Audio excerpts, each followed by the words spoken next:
reveal the real you, alive and free. Two men from the Bible. The first man, Adam, who was alive, uncovered, unashamed, but he became dead. He lost his true life and ended up so afraid, hiding from God, and so ashamed of himself.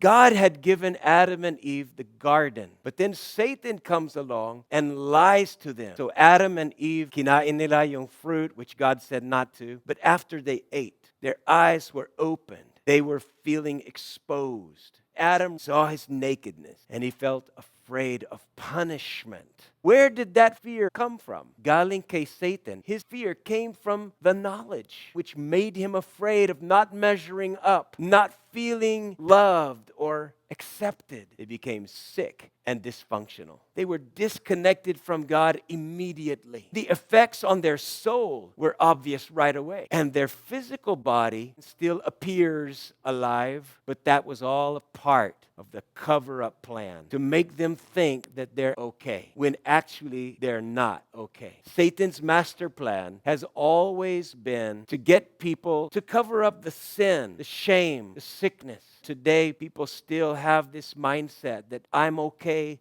mabait naman akong tao. All that knowledge about good and evil does not bring life, but death and shame.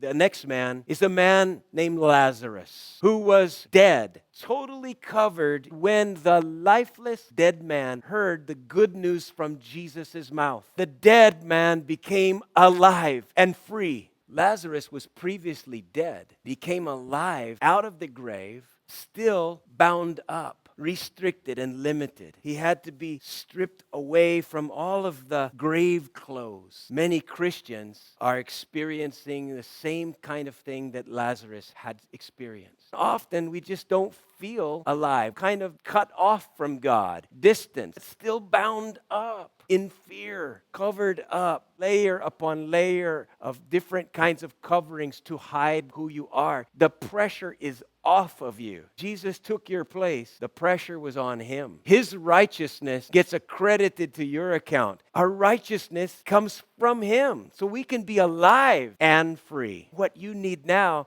is to reveal the real you in Christ. Jesus brought Lazarus back to life by the power of his word, but he gave the task of helping Lazarus get free to the other people who were nearby. God has divine connections to help you get free. People in your life who can influence you and help you follow Jesus. We need other people to help us to discover, uncover, and recover all that the devil has stolen. Jesus has put you in the pathway of other people that will help you get the restrictions and the limitations off, so that Christ's life, Christ's light, and his love will flow into you and shine out of you in fullness. Let him transform you to his image and bring you to the high calling of what he wants to happen in your life. If you're in Christ, the old has gone, the new has come. You're a new creation.